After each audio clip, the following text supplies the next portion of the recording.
A partir de la cocaína también se produce un derivado muy potente, el crack, que se vende en forma de piedrecitas.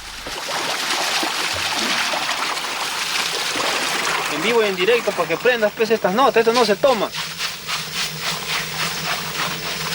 Eso se llega hasta nuestro paladar, hasta aquí nomás y se le bota. Ahí va, ahí sale la... Cuarta más.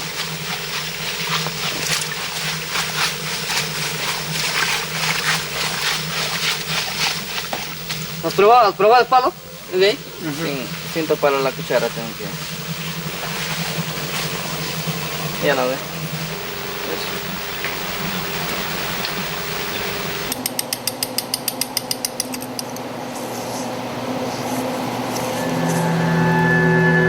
Go ahead, from your side, Dean. There you go.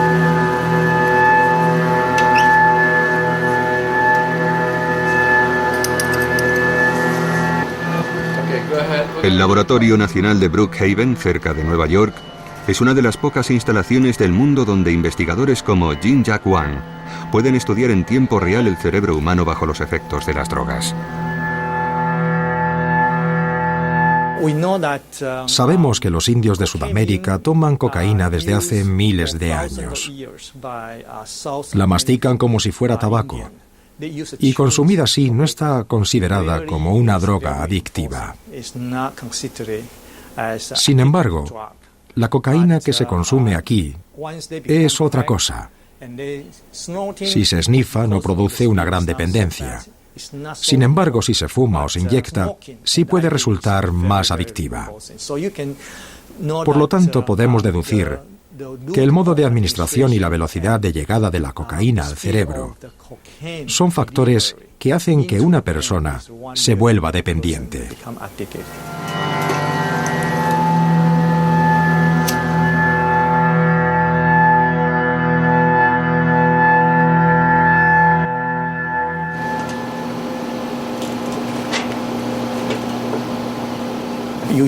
Generalmente, en Nueva York, los consumidores utilizan pipas con filtro para fumar crack. Colocan la piedra de crack en el extremo de la pipa. Lo prenden y luego inhalan. Mantienen el humo dentro y después exhalan. El crack viaja de la boca a los pulmones y llega al cerebro casi inmediatamente. En Brookhaven se usa sobre todo la tomografía por emisión de positrones. Gracias a esta técnica es posible detectar qué zonas del cerebro se ven afectadas por el consumo de drogas. Aquí podemos ver que el crack invade ciertas regiones del cerebro mucho más rápido que la cocaína en polvo o inyectada. Una velocidad que explica la terrible intensidad de sus efectos. Estos trabajos están supervisados por Nora Volkow, una científica que se encuentra a la cabeza del organismo que supervisa toda la investigación pública estadounidense sobre las drogas.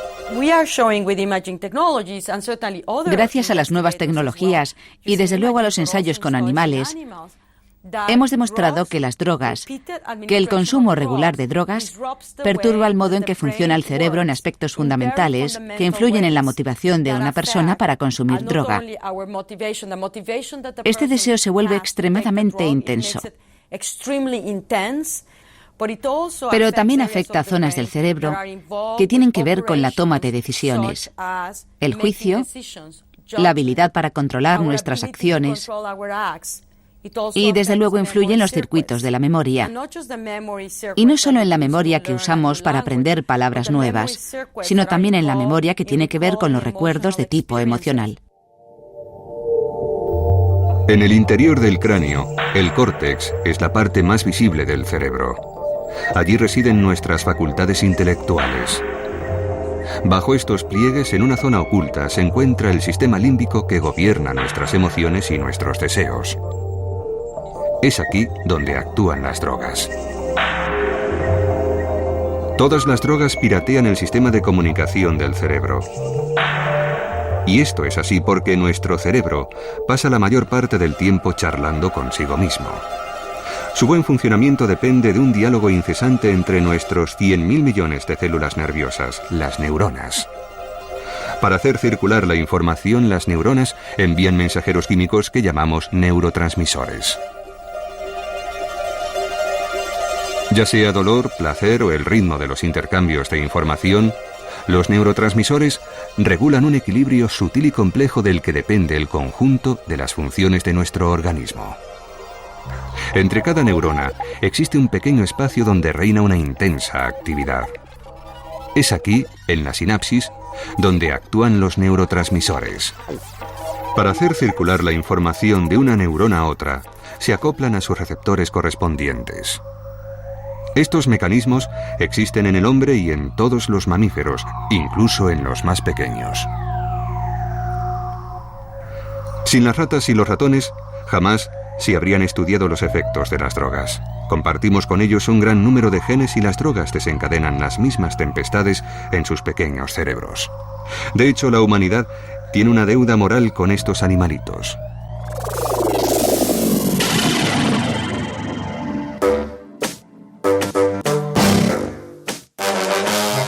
Podemos drogarlos, manipular sus genes e incluso cortarlos en pedazos. Es la triste pero necesaria realidad de los laboratorios donde se compara el estado de los ratones de control o normales con los ratones que llamamos noqueados.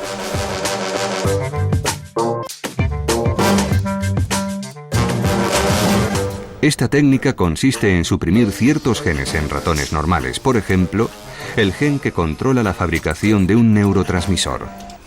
Estos ratones modificados genéticamente se llaman ratones noqueados.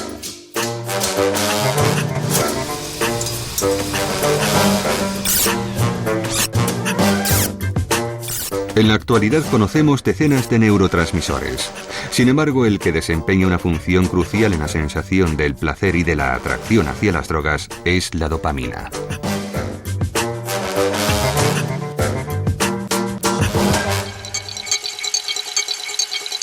Aquí vemos el aspecto que tiene la dopamina al microscopio, bajo su forma cristalizada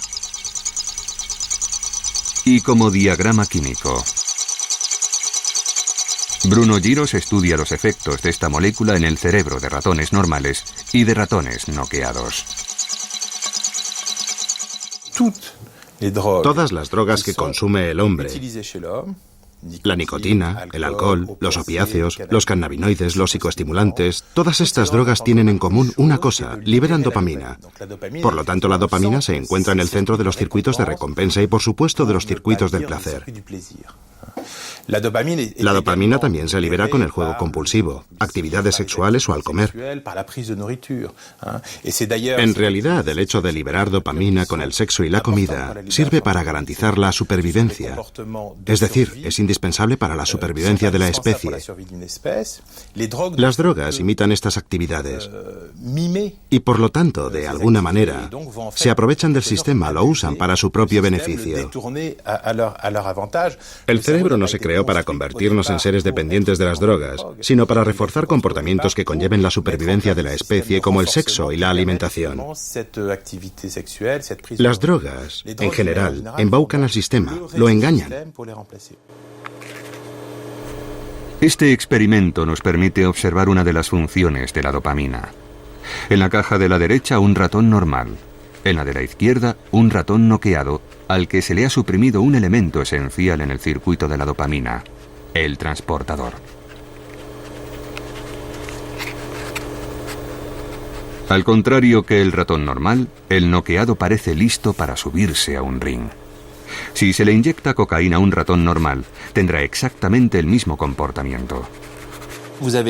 De una parte está la terminación nerviosa del animal normal, que libera la dopamina.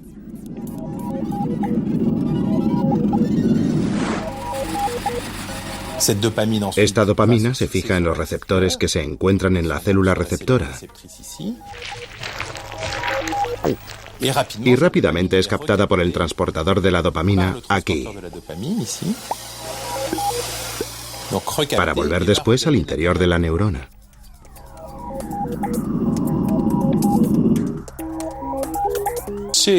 Al ratón normal se le ha inyectado cocaína, un psicoestimulante como la anfetamina, que bloquea el transportador de la dopamina.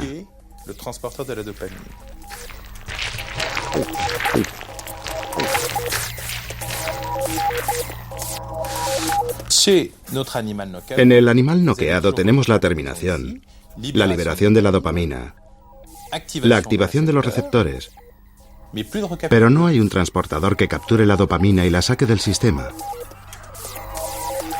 Así que hay mucha más dopamina aquí en la sinapsis, y esta dopamina activa los receptores, y se produce lo que hemos visto en los ratones, una gran hiperactividad. Son mucho más activos, y de hecho tienen un comportamiento totalmente idéntico al del ratón normal, al que se le ha inyectado cocaína.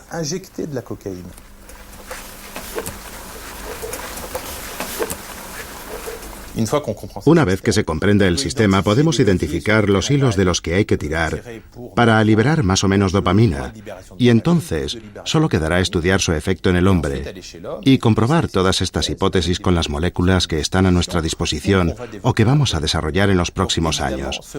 Es evidente que en los ratones no encontraremos las preocupaciones o contradicciones que vemos en la mente del hombre, pero lo cierto es que detrás están la neurobiología y la química, y ambas son exactamente las mismas en las dos especies. Esa neurobiología que en los ratones se expresa a través de un exceso de movimiento, en el hombre lo hace mediante el pensamiento. Al observar los mecanismos presentes en los ratones de control y en los noqueados, los investigadores identifican las innumerables funciones de la dopamina en nuestro cerebro. Y cuando cortan sus minúsculos cerebros en secciones, cumplen con la primera etapa en el descubrimiento de nuevos medicamentos.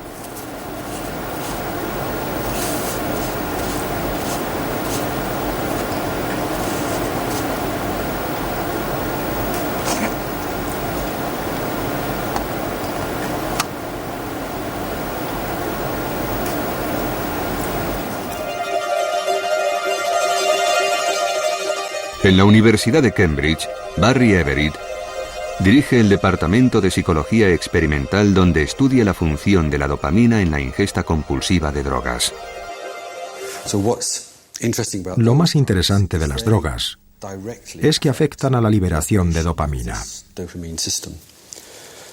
Sin embargo, los opiáceos como la heroína y la morfina interactúan con sus propios objetivos en el cerebro, que no son los receptores de la dopamina, ya que tienen sus propios receptores llamados receptores opiáceos. La nicotina interactúa con un receptor llamado acetilcolina nicotínico, el cannabis con un receptor cannabinoide. El alcohol interactúa con muchas cosas, y entre ellas con receptores MMDA y GABA.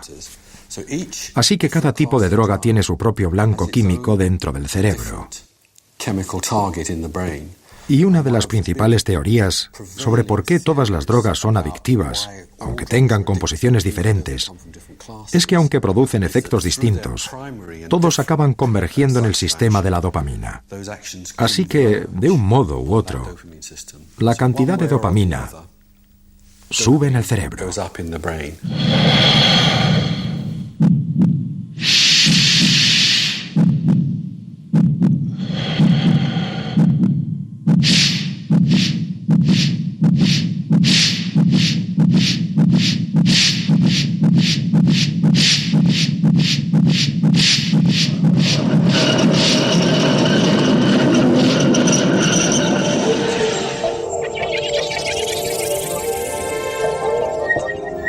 Estimulada por la cocaína, la dopamina no aumenta en cualquier parte del cerebro, sino que se concentra sobre todo en el cerebro límbico, a nivel del striatum, y en particular en el núcleo accumbens.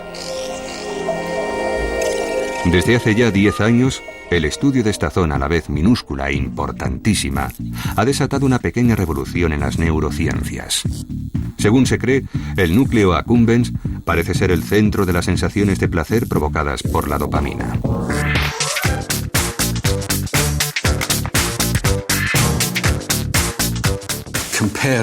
Las drogas funcionan de forma muy diferente a otras acciones que generan una respuesta positiva o que producen sensación de placer, como comer, beber o el sexo. Es decir, en lo que se refiere a la comida, etc., lo que se busca es la comida, el agua o el sexo en sí. Si nos fijamos en un comportamiento en particular, como comer, por ejemplo, cuando comemos, primero nos llevamos la comida a la boca, la saboreamos, la tragamos, la digerimos. Se libera glucosa. Existe todo un proceso y pensamos que desde los primeros instantes de ese proceso, cuando nos llevamos la comida a la boca, ya se inicia un cambio en la actividad del sistema de la dopamina. Es algo que está comprobado. Con las drogas, sin embargo, no aparece eso que llamamos con frecuencia comportamientos de consumo. Es decir, no hay un proceso propiamente dicho, como cuando comemos. Cuando una sustancia tóxica entra en nuestro cuerpo a través del torrente sanguíneo, o si la esnifamos por la nariz, se produce de forma casi inmediata un cortocircuito en el sistema de la dopamina, y tiene lugar sin que haya ningún tipo de preliminar.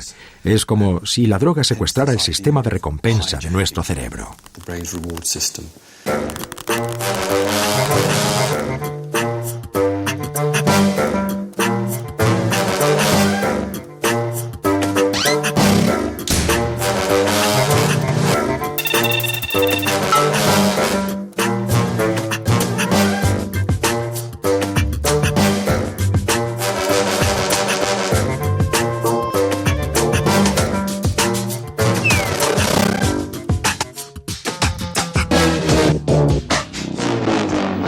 Bajo los efectos de la cocaína, la dopamina se mantiene activa en la sinapsis durante un periodo de tiempo 300 veces superior que en estado normal.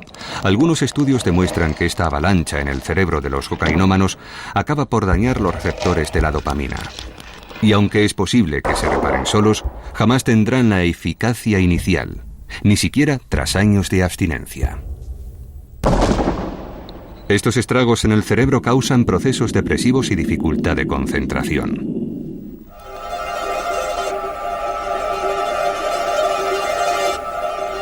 Bombardeado por la dopamina, un cerebro bajo los efectos de la cocaína está condicionado a buscar ese mismo tipo de sensación. Según el neurobiólogo Wolfram Schultz, es una señal de recompensa para el núcleo accumbens.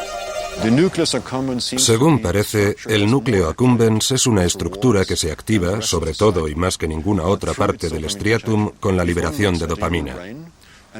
Si uno muestra a un sujeto de estudio una imagen gratificante, por ejemplo, un billete de 10 libras, el núcleo accumbens se verá estimulado gracias a la activación del sistema de la dopamina.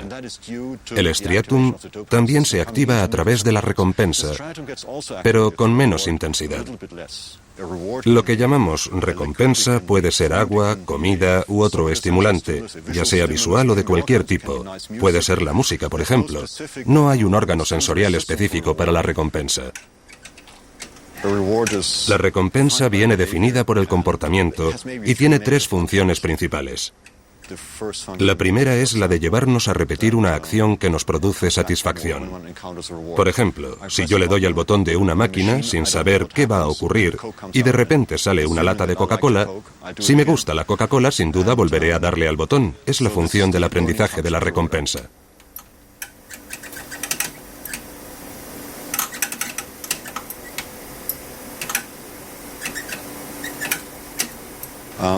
La segunda función tiene que ver con nuestra capacidad para identificar una recompensa.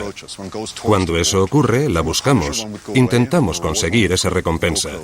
De modo que el acercamiento a esa recompensa sería la segunda función. Y la tercera función, que muchos consideran la principal, es la función emocional. Hace que te sientas feliz. Conseguir la recompensa proporciona placer, tiene propiedades hedónicas, hace que te sientas bien, te gusta y te sientes satisfecho.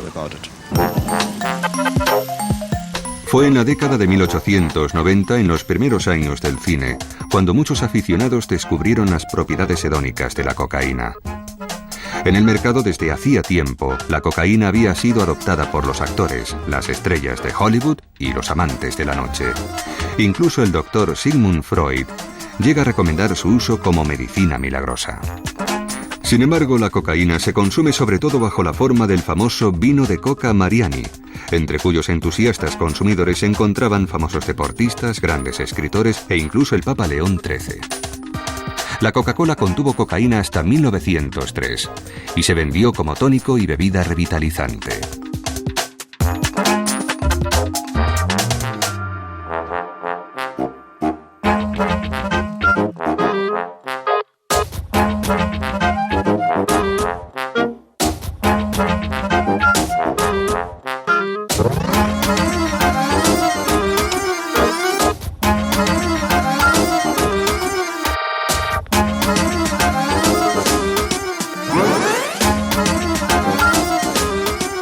Finalmente se prohíbe el consumo de la cocaína en todo el mundo a partir de 1914.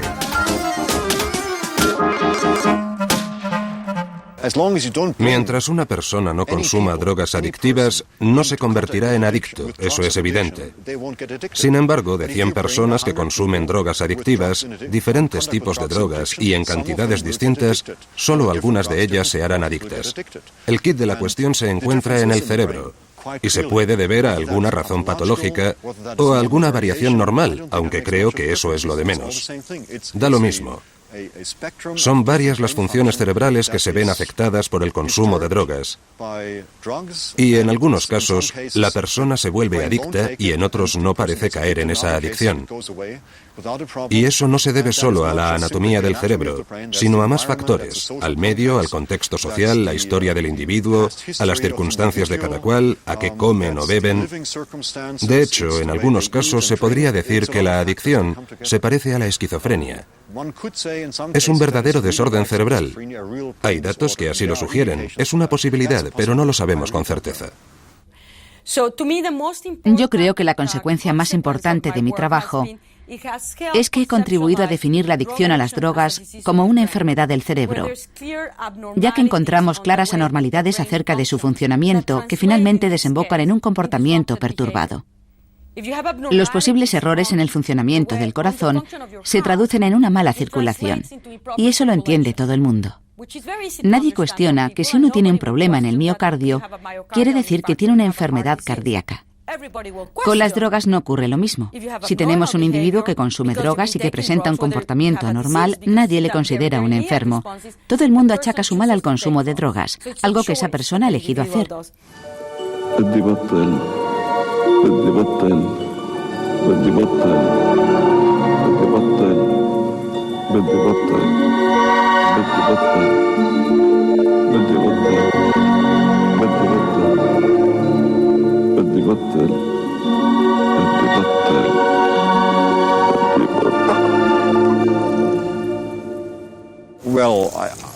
Creo que hay personas que se encuentran en mejor posición que yo para definir lo que es adicción. Pero si pide mi opinión personal, le diría que es un proceso de recompensa descontrolado o un proceso de recompensa que el individuo no puede controlar por sí solo, o que por alguna razón el sujeto no quiere controlar porque la recompensa es tan inmensa que supera cualquier otra consideración. Todo esto nos lleva a la pregunta de hasta qué punto controlamos nuestras decisiones o nuestras acciones. Una anomalía en los circuitos cerebrales podría explicar por qué algunas personas se sienten atraídas por las drogas. Son incapaces de resistirse a la tentación del placer y se vuelven esclavos de sus impulsos.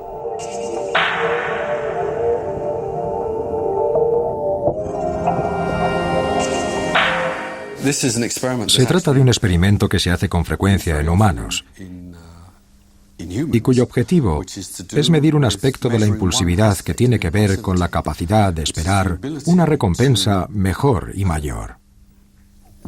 Es algo así como decir, ¿quieres una galleta ahora o un bollo más tarde?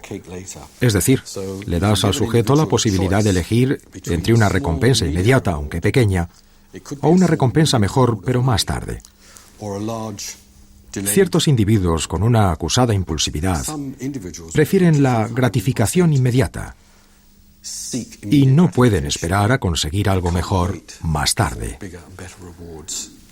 Y no sabemos mucho de ese aspecto a nivel neurobiológico, pero parece que se puede deber a algún fallo en el núcleo accumbens que promueve ese tipo de comportamiento. Aquellos individuos con el núcleo accumbens dañado no pueden esperar a recibir una recompensa mejor a largo plazo. Estos desarreglos en los circuitos de la dopamina pueden provocar verdaderas enfermedades. En el caso de este niño con una acusada agresividad y filmado en la década de 1970, los médicos identificaron un déficit de atención e hiperactividad. Más conocido bajo el nombre de hiperactividad, este desorden produce un comportamiento agresivo, una gran impulsividad e incapacidad para concentrarse.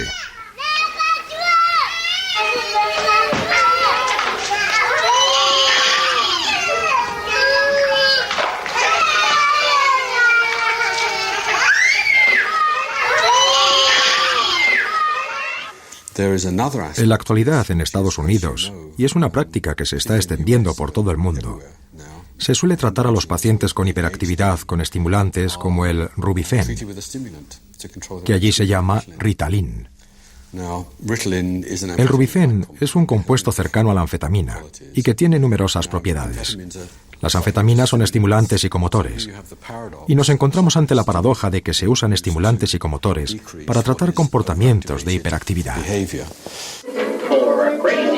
En Estados Unidos, entre 4 y 5 millones de niños escolarizados siguen este tipo de tratamiento y en Europa el número crece muy rápidamente.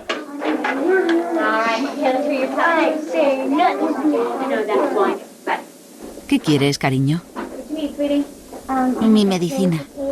Tus pastillas, claro. Dentro del cerebro, los medicamentos como el Rubifen mantienen una tasa elevada de dopamina al bloquear su reasimilación. Una forma de adicción comparable a la de la cocaína. Tienes que coger otra, cielo.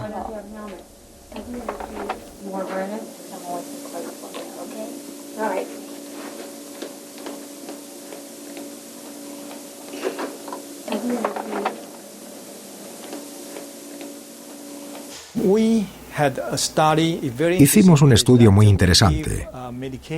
Usamos una medicación muy parecida a la cocaína. El compuesto activo era el metilfenidato, es decir, una forma de Rubifen que no se receta y que se inyecta. Y le proporcionamos esta medicina a un grupo de adictos a la cocaína que se la inyectaron. Y descubrimos que a la mayoría de los cocainómanos les gustó. La razón por la que consumían cocaína es que tenían hiperactividad, así que usaban la cocaína para tratar su enfermedad. Y este grupo de gente, en cuanto toman cocaína, se sienten mucho mejor. Así que cuando descubrimos esto, les pedimos que fueran a ver a un psiquiatra para tratar su hiperactividad. Y hasta ahora no han vuelto a tomar cocaína. De hecho, la acción química de estos medicamentos es muy parecida, a veces incluso idéntica a la de las anfetaminas. Legales en los años 30, las anfetaminas se encontraban en medicamentos que se recetaban para tratar el asma, quitar el hambre o proporcionar energía. Los deportistas, los camioneros, los políticos y los militares recurrían a ellas con mucha frecuencia. Cueva a cueva y soldado a soldado. Incluso se podría decir que la Segunda Guerra Mundial se desarrolló bajo la influencia de las anfetaminas. En los ejércitos alemán, estadounidense y británico se distribuían a los soldados para que vencieran el agotamiento. En las fuerzas estadounidenses en Okinawa, estos son los kamikazes. La inconsciencia de los kamikazes japoneses se explica en parte por su elevado consumo de anfetaminas. Tras la derrota de Japón, los stocks salieron a la venta y la drogadicción con anfetamina se convirtió en un gran problema en el Japón de la posguerra.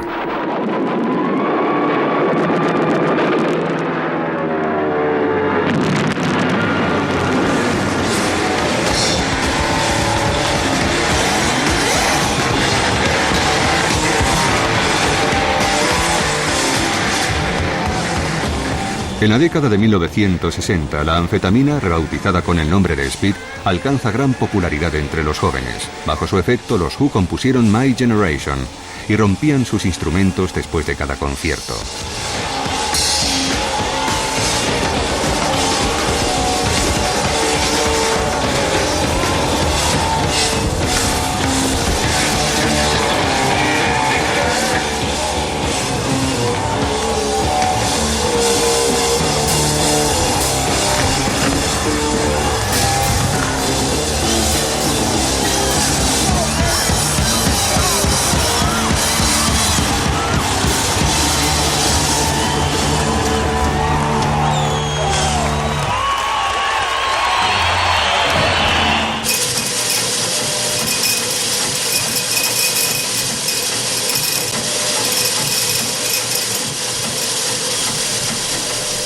En la década de 1980, las anfetaminas se convirtieron en drogas ilegales. Sin embargo, 26 millones de personas en todo el mundo, de las que 3 millones son japoneses, siguen consumiéndolas.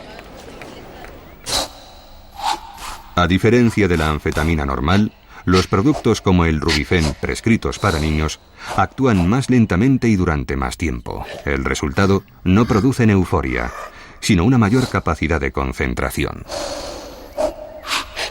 Pero cabe preguntarse por el futuro de estos niños que toman estimulantes. Hay quien piensa que en el futuro se arriesgan a desarrollar una apetencia especial por las drogas. Se han realizado muchos estudios sobre si los niños, dada la vulnerabilidad de su cerebro en desarrollo, pueden hacerse adictos a las drogas estimulantes psicomotoras. Y hasta el momento, los datos de los que disponemos son contradictorios. En un par de estudios se sugiere que el peligro de adicción es mayor en pacientes tratados con Rubifen. Sin embargo, en otros no se detecta nada parecido. Así que estamos ante un asunto de difícil solución. El número de pacientes que reciben tratamiento contra la hiperactividad es considerable. Sin embargo, no es nada comparado con los 300 millones de consumidores de otro tipo de psicoestimulantes que se venden con receta médica, los antidepresivos.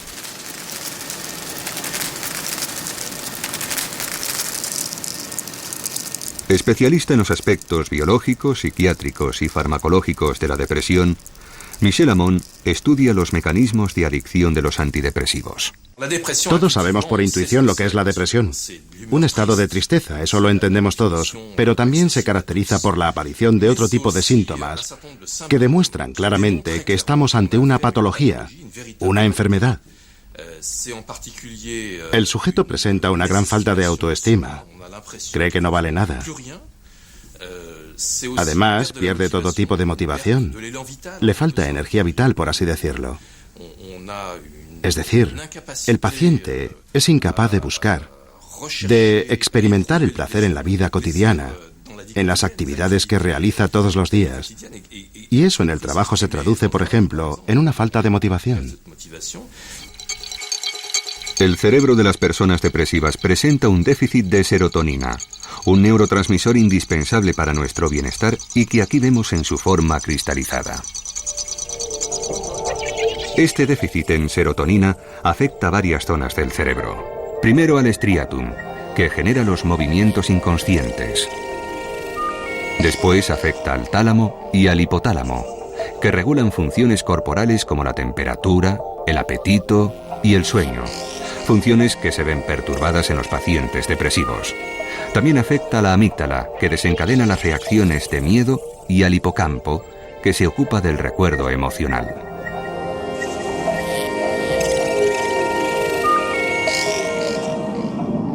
Los antidepresivos que se usan en la actualidad actúan sobre la serotonina como los psicoestimulantes sobre la dopamina. Sus moléculas ralentizan la reabsorción de la serotonina, por lo tanto, esta activa sus receptores durante más tiempo.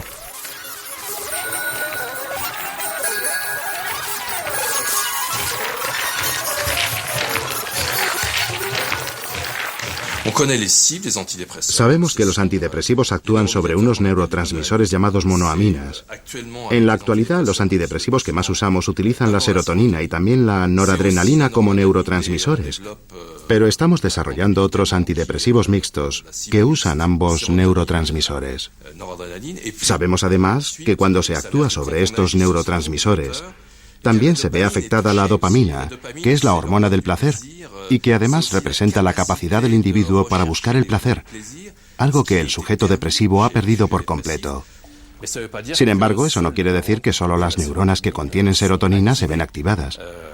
Es una especie de reacción en cadena, es decir, que a partir del momento en que la serotonina aumenta, eso repercute también en la noradrenalina y en la dopamina, además de sobre el conjunto de sistemas de las monoaminas, primero, y después sobre los otros sistemas de neuronas, que ven cómo su actividad se ve restablecida en gran parte.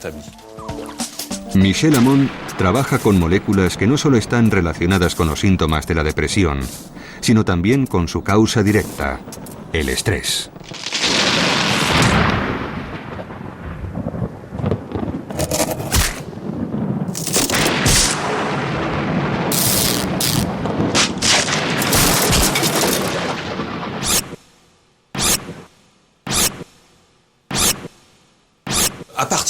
A partir de esa idea, hemos logrado reproducir modelos de depresión en animales causada por la exposición de estos a un estrés continuado. Hay un modelo muy válido desde ese punto de vista que funciona muy bien.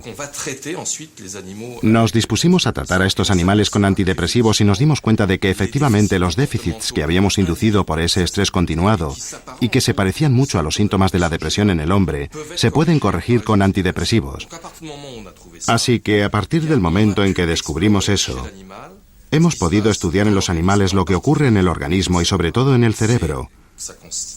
Estudios como estos nos han ayudado a descubrir más sobre los procesos biológicos asociados a la depresión. En la Pitié-Salpêtrière, en París, Charles Cohen-Salmon ha establecido un modelo para explicar la depresión en los animales. Somete a unos ratones a una serie de situaciones estresantes e inesperadas. Primera faena, inclina la jaula. Asomados al precipicio, los ratones se olvidan de disfrutar de la vida.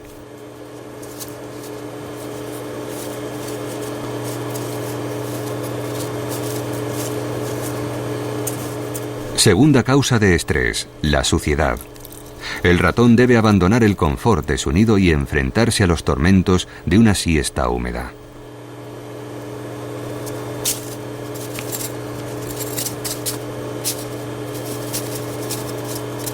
Y para terminar, problemas de comunicación. Separados por una pared transparente, los ratones lo intentan todo para contactar sin ningún éxito.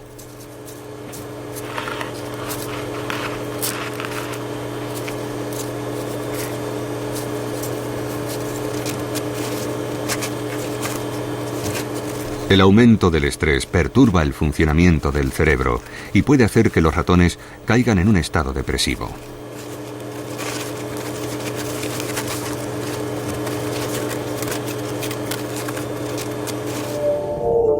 En el cerebro, el estrés ataca primero al hipotálamo, uno de los reguladores del apetito y del sueño.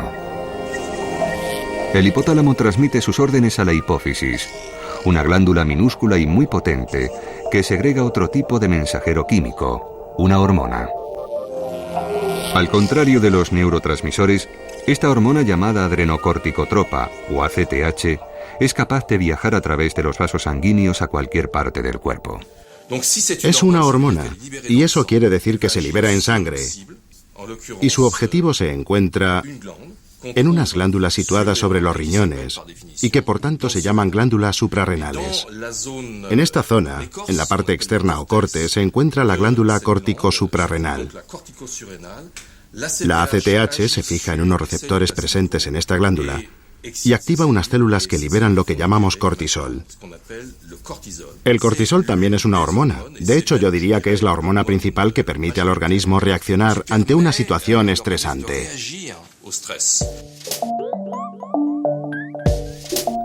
El cortisol desencadena una movilización general del organismo y un consumo intensivo de sus reservas de energía, azúcar y grasas.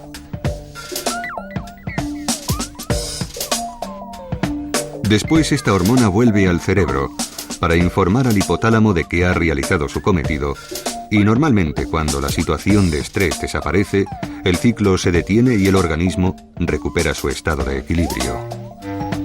Sin embargo, a veces sucede que la cantidad de cortisol sigue aumentando, con lo que el ciclo no se detiene y así es como se cae en lo que llamamos depresión. El sujeto depresivo es un individuo cuyo sistema de estrés, de reacción al estrés, está constantemente activo. La idea es impedir la acción del cortisol y de esta forma disminuir su actividad.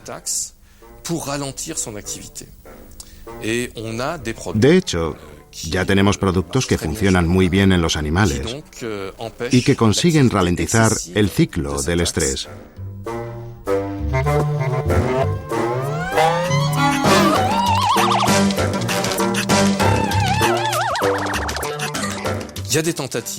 Se están realizando pruebas con seres humanos con resultados muy esperanzadores. Se calcula que alrededor del 15% de la población mundial puede presentar en algún momento de su vida un cuadro con síntomas de depresión. El hecho de estar deprimido, hasta hace poco tiempo, y aún hoy en algunos lugares, está considerado como una cosa negativa, pero en realidad es mucho más. Es una patología, una enfermedad. El sujeto que padece depresión sufre mucho. Hay un estrato biológico que se puede apreciar con claridad.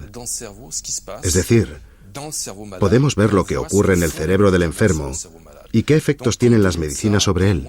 De modo que la depresión es una enfermedad como lo es la dependencia de las drogas. Un toxicómano es un enfermo, no es un sujeto al que debemos tratar o considerar como a un delincuente, sino como a un enfermo. Por supuesto, después de que algo le llevara a probar la droga por primera vez, su vulnerabilidad particular hizo que se convirtiera en un enfermo al que hay que curar. Son enfermos. Los deprimidos son enfermos, los fóbicos son enfermos. Los trastornos del comportamiento son enfermedades reales.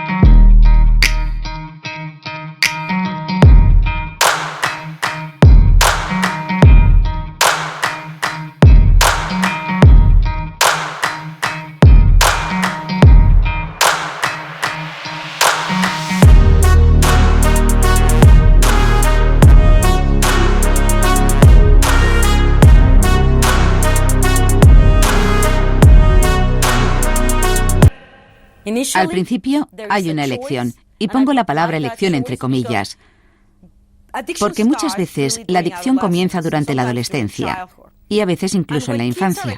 Y cuando los chavales entran en contacto con las drogas, lo suelen hacer en compañía de su grupo de amigos o conocidos.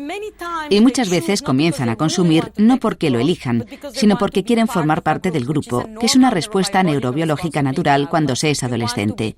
Uno quiere ser como los demás, quiere caer bien, y eso hace que sea muy vulnerable a las influencias. Sin embargo, imaginemos que eligen consumir drogas a pesar de todas las advertencias. Algunos de esos adolescentes tomarán la droga, experimentarán sus efectos y ahí se acaba su experiencia. Sin embargo, otros se vuelven adictos. Eligieron tomar la droga, no convertirse en adictos. Es como el que fuma un cigarrillo. Elige fumar, pero no desarrollar un cáncer de pulmón, por ejemplo. El proceso es exactamente el mismo. No lo sabemos con total seguridad, pero se calcula que alrededor de un 20 o un 30% de los sujetos que consumen drogas son especialmente vulnerables a ellas y se convertirán en adictos. ¿Es la toxicomanía una verdadera enfermedad del cerebro? Nuestra voluntad y el control de nuestros deseos dependen del equilibrio interno de nuestro cerebro. Una de las cualidades más apreciadas del comportamiento humano es el control. Todos otorgamos un gran valor a la libertad. Es muy importante para nosotros. De hecho, hay gente que lucha por conseguirla. Sin embargo, no hay libertad si no existe un control voluntario. Hay ciertas zonas del cerebro que deben funcionar adecuadamente para que exista ese control. Y si esas zonas no funcionan bien, ¿dónde queda nuestra libertad?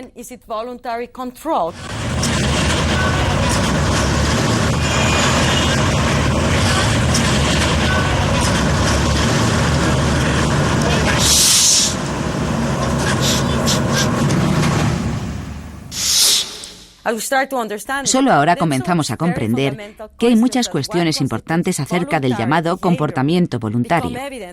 Y la drogodependencia es una de las enfermedades que mejor ilustra esto que estoy diciendo. Porque, llevo muchos años estudiando y trabajando con toxicómanos, y en numerosos casos hay mujeres drogodependientes que pierden a sus hijos por la droga. Pierden su custodia. Las autoridades les dicen, como te drogues te quitamos a tus hijos. Y ellas quieren a sus hijos, no quieren perderlos. Pero por la razón que sea, al final se encuentran con algún amigo o con quien sea y acaban tomando droga a sabiendas de que pueden perder a sus hijos. Y no es que no los quieran, es que no pueden controlar su adicción. Es como si no tuvieran autocontrol. Nosotros conservamos ese control y no entendemos cómo hacen algo así. Entonces, ¿es el hombre un esclavo de sus neuronas? ¿Nuestras decisiones son el fruto del razonamiento o el producto de la gran farmacia que es nuestro cerebro? ¿Dónde queda el libre albedrío en todo esto? Tendemos a pensar que existe el libre albedrío, pero en realidad no se trata más que de una suposición. De no ser así, habría grandes problemas para dirigir un Estado o un país. Pero ¿hasta dónde llega ese libre albedrío? ¿Cuánto de nuestro comportamiento está influido por el subconsciente y por las recompensas con las que funciona? No lo sé. Es un asunto muy complicado. Y creo que si busca un tema digno de investigación, este sería un buen ejemplo, el libre albedrío. Quizá más que la cuestión de la conciencia, porque el libre albedrío determina el modo en que funciona la sociedad y en cómo la dirigen los cerebros individuales.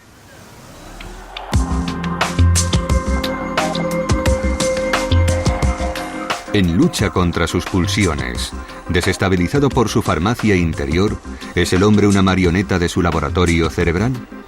Nadie puede ya ignorar hasta qué punto la química del cerebro forma un equilibrio sutil, capaz de influir en todos nuestros comportamientos y nuestra actitud frente a las drogas, por ejemplo. Las alteraciones en la química cerebral permiten localizar el origen de algunos problemas psíquicos. Los antidepresivos corrigen anomalías perfectamente observables en los cerebros de los pacientes con depresión. Los trabajos realizados hasta ahora obligarán a muchos a cambiar su postura frente a verdaderas enfermedades como la depresión y la toxicomanía.